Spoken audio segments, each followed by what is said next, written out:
19세기 증기기관차에서 시속 300km의 KTX로, 마차 같던 자동차에서 시속 400km의 슈퍼카로, 라이트 형제의 비행기에서 속도괴물 F-22 랩터로 인류의 이동 기술은 대개 더 빠르게 속도의 혁신을 이루며 발전해 왔는데요.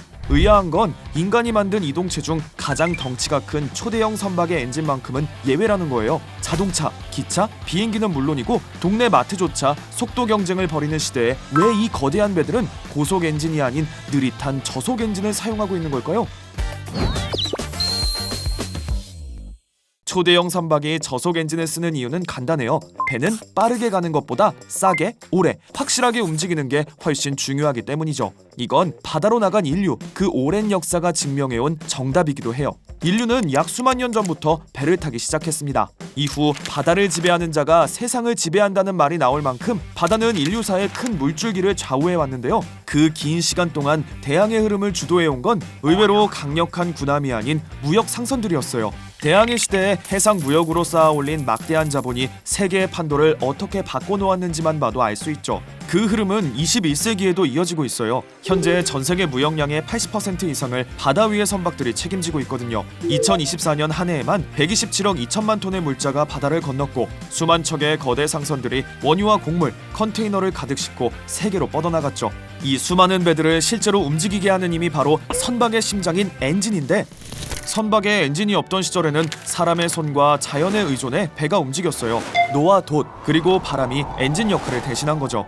이때는 배의 주재료가 나무였고 크기도 속도도 지금 기준으로는 귀여운 수준이었어요. 콜럼버스가 신대륙을 발견할 때 탔던 산타 마리아 호만 해도 배의 길이가 시내버스 2대를 붙여놓은 정도에 불과했죠. 속도는 약 시속 7.4km, 사람이 조금 빨리 걷는 것과 비슷했어요. 지금 생각해보면 콜럼버스는 거센 파도 한 번에 뒤집혀도 이상하지 않을 나무배로 대서양을 건넌 셈. 사실상 기술보다는 운빨이 항해의 당락을 결정하던 시절이었죠. 그러던 1769년 인류의 삶을 송두리째 바꿔놓은 사건이 발생합니다. 증기기관이 산업혁명의 핵심 동력으로 자리잡기 시작한 건데 사람들은 이 혁명적인 엔진을 배에도 얹을 수 있지 않을까 고민했어요. 하지만 무거운 쇳덩이를 배에 실은 채 바다를 활보하는 건 불가능에 가까운 일이라는 게 당시 업계의 정설이었죠. 이 불가능을 가능으로 바꾼 인물이 미국의 기술자 로버트 풀턴이었어요. 풀턴은 증기 엔진을 장착한 선박으로 허드슨강 항해에 성공하면서 선박의 새로운 가능성을 증명해냈어요. 그렇게 바람이 배를 움직이던 시대가 저물고 본격적인 증기선의 시대가 시작됐죠. 선박에 엔진이 달렸다는 건 단순한 기술의 발전을 넘어 물류 역사 전체를 뒤집은 사건이었어요. 증기선이 등장하면서 나무로 만들던 배는 점차 철로 바뀌기 시작했고 덕분에 배를 더 크게 만들 수 있게 됐는데요. 자연스럽게 배는 더 빠르게, 더 멀리 나아갈 수 있게 됩니다. 한 번에 실어 나를 수 있는 화물의 양이 크게 늘면서 운송 비용은 내려가고 생산성은 폭발적으로 올라갔죠. 그 결과 엔진을 단 선박은 산업혁명 시대의 경제 성장을 떠받치는 중요한 축이 되었어요. 그런데 이 증기라는 동력이 완벽했던 건 아닙니다. 일단은 석탄을 태워서 물을 끓이고 그 수증기로 추진력을 얻는 구조다 보니 출력을 즉각적으로 조절하기가 어려웠어요. 크기도 좀 아쉬웠죠. 풍력으로 항해하던 범선보다야 훨씬 커졌지만 오늘날과 같은 초대형 선박을 만들긴 어려웠어요. 배가 커질수록 보일러, 응축기, 복잡한 배관, 막대한 양의 석탄을 쌓아둘 저장 공간까지 함께 커져야 했거든요.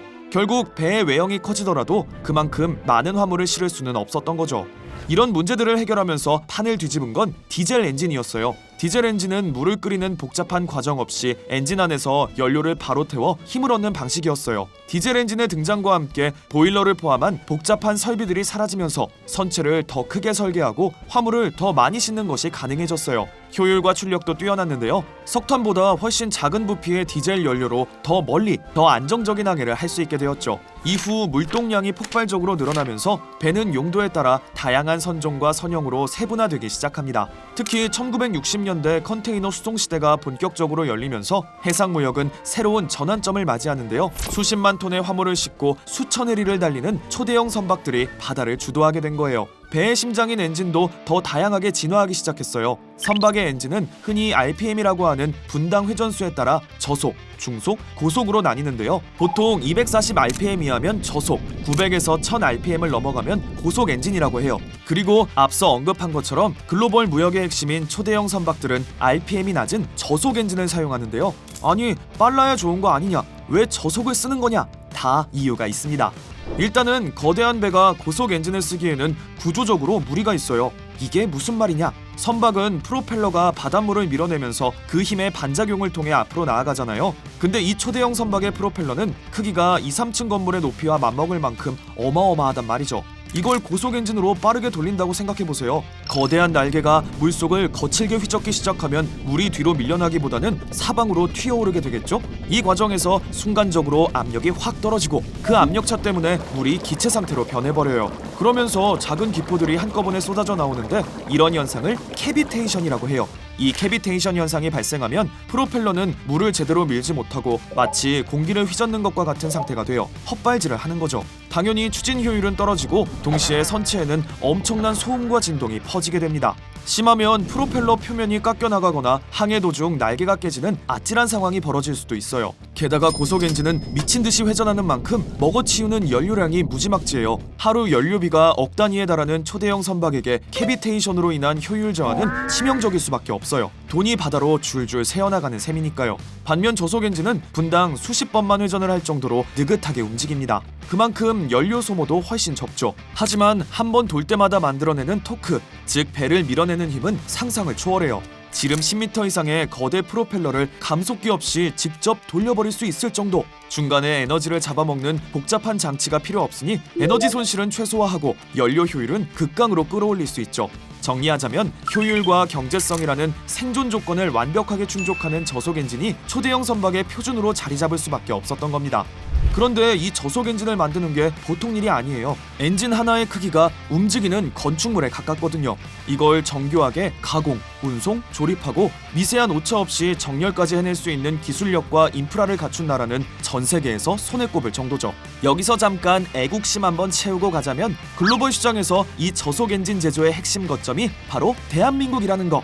아무튼 이렇게 노아 돛에서 시작해 증기선을 거쳐 디젤에 이르기까지 선박의 역사는 끊임없는 혁신의 연속이었는데요. 지금 세계 해운 시장에는 또 하나의 거대한 변곡점이 등장하고 있습니다. 바로 친환경이에요.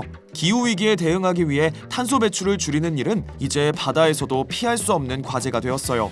이게 단순히 권고 수준이 아닙니다. 국제사회는 탄소를 많이 내뿜는 노후 선박에 대해 운항을 제한하거나 무거운 벌금을 매기는 등 실질적인 압박을 시작하고 있고요. 새로 건조되는 선박은 배기가스 배출량 등 국제 환경 규제 기준을 통과하지 못하면 아예 바다에 띄우는 것조차 불가능해졌죠. 이런 변화 속에서 전 세계 선사들은 이제 친환경 엔진을 선택이 아닌 필수 조건으로 받아들이기 시작했어요. 그래서 이 같은 탈탄소 트렌드에 발맞춰 급부상하고 있는 엔진이 또 있습니다. 필요에 따라 LNG나 메탄올과 같은 친환경 연료 또는 디젤 연료를 선택해서 사용할 수 있는 이중 연료 엔진인데요. 이중 연료는 상대적으로 저렴하면서도 오염물질 배출이 적은 천연가스 또는 대체 연료를 주 연료로 사용할 수 있기 때문에 경제성과 친환경이라는 두 마리 토끼를 모두 잡을 수 있어요. 또 이중 연료 시스템에 문제가 생기는 상황에도 대비하고 벙커링 인프라 여건이나 연료 가격 변동 등 달라지는 선박 운영 조건에 따라 디젤 연료만으로도 운항할 수 있는 유연성까지 갖추고 있습니다. 특히 2023년부터는 선박의 탄소 배출을 등급으로 평가하는 탄소 집약도 규제가 시행되면서 선주사들은 탄소 배출이 적은 엔진으로의 전환을 서두르고 있어요. 이 틈을 타 글로벌 시장에는 가성비를 앞세운 중국 엔진 제조사들의 공세가 거세지고 있는데요. 하지만 선주사들은 배의 생명과 직결되는 엔진만큼은 가격보다는 기술적 신뢰가 우선이라는 분위기예요. 특히나 이중연료 엔진은 100년 넘게 사용해온 디젤 엔진과 달리 상용화된 지 약 10년 남짓한 비교적 새로운 기술이에요. 아직 경험이 축적된 기업이 많지 않은 만큼 시장의 관심은 자연스럽게 검증된 기술력을 갖춘 우리나라 기업들에게로 향하고 있죠. 그 중에서도 한화엔진은 이미 2013년에 세계 최초로 선박용 이중연료 대형 저속 엔진을 상용화하며 기술력을 입증한 기업입니다. 이후에도 이중연료 엔진을 지속적으로 제작하고 실제 운항을 통해 안정성과 신뢰성을 꾸준히 쌓아왔죠. 국내 주요 조선사는 물론 해외 조선소 및 선주 고객들과 긴밀한 협력 관계도 이어오고 있고요. 현재 한화엔진은 전 세계 다양한 선종과 항로에 최적화된 저속 엔진 제조 경험을 탄탄하게 쌓아온 건 물론이고요. 디젤 연료를 비롯해 LNG, 메탄올, 암모니아 이중 연료까지 아우르는 폭넓은 엔진 라인업을 구축하고 있어요. 여기에 까다로운 환경 규제를 충족할 수 있도록 배기가스 저감 장치를 엔진과 함께 패키지로 제공하고 있죠.